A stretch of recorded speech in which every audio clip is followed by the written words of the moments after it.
আসসালামু আলাইকুম ওয়া রাহমাতুল্লাহি ওয়া বারাকাতুহু।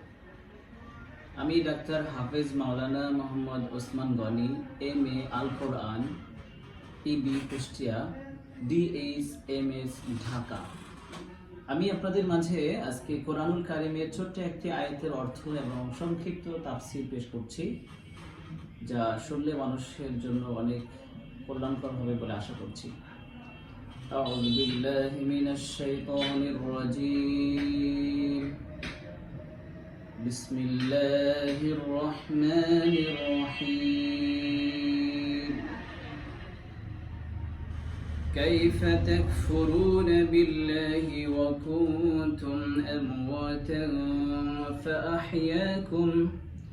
فأحياكم ثم يميتكم ثم يحييكم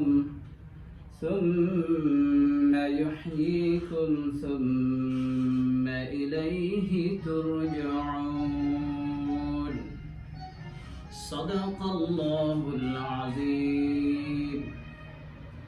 আয়াতের অর্থ, মহান রব্বুল আলামিন ছোট্ট একটি আয়াতে কারিমাই বলছেন সূরাতুল বাকারায়। আল্লাহ সুবহানাহু ওয়া তাআলা এখানে বান্দাদেরকে একটু ধমকের সুরে বলছেন, কাইফা তাকফুরুনা বিল্লাহ, কেমন করে তোমরা অস্বীকার করো।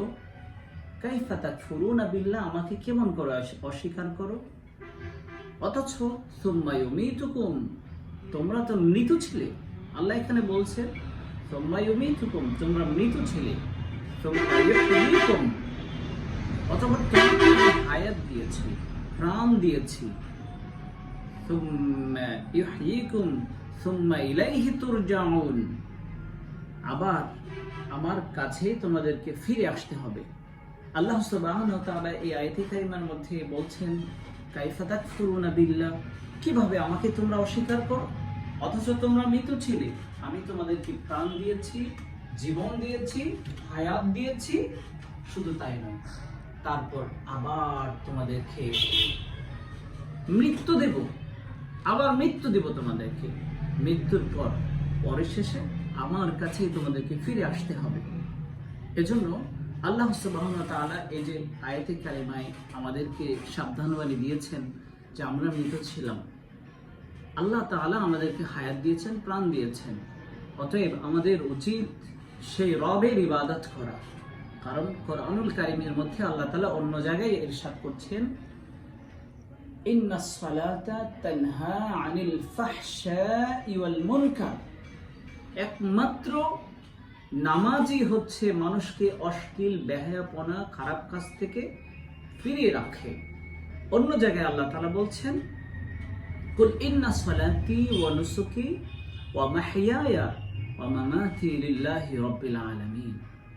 আল্লাহ বলছেন তোমার কুল ইন্না সালাতি, তোমার সালাত, ওয়া মাহইয়ায়া, তোমার জীবন, ওয়া মামাতি, তোমার মৃত্যু, লিল্লাহি রাব্বিল আলামিন, এক কথায় আমার জীবন, আমার চলাফেরা, আমার ব্যবসা বাণিজ্য সবকিছু হবে একমাত্র লিল্লাহি রাব্বিল আলামিন, আল্লাহর জন্য। এজন্য আমার জীবন যেহেতু আল্লাহর জন্য, অতএব আমার জিন্দেগিটাও যেন আল্লাহর রাস্তার জন্য হয়, সেটাই আমরা কামনা করছি। অতএব আমরা সকলেই এই প্রচণ্ড গরমের দিনে আমরা আল্লাহর বেশি বেশি ইবাদত করব, বেশি বেশি ইবাদত করে আল্লাহর কাছে পানাহ চাইবো আমাদের ভুলের জন্য। আর আমি ডাক্তার ওসমান গনি আপনাদেরকে একটু পরামর্শ দিচ্ছি এই জন্য যে প্রচণ্ড গরম, এই গরমের মধ্যে আপনারা কিছু লেবুর শরবত খাবেন, ঠান্ডা জায়গায় থাকার চেষ্টা করবেন, গোশত, ডিম একটু এড়িয়ে চলার চেষ্টা করবেন এই সময়। কারণ এই সময় এই খাবারগুলো খেলে পারে স্ট্রোকের ঝুঁকি এবং হাইপার টেনশন, মানুষের উচ্চ রক্তচাপ বেড়ে যেতে পারে। সেজন্য বাচ্চাদেরকে কিছুক্ষণ পর পর ঠান্ডা পানি দিয়ে শরীর মুছিয়ে দেওয়ার চেষ্টা করবেন, তাহলে বাচ্চারাও ইনশাআল্লাহ ভালো থাকবে। আসসালামু আলাইকুম ওয়া রাহমাতুল্লাহি ওয়া বারাকাতুহু।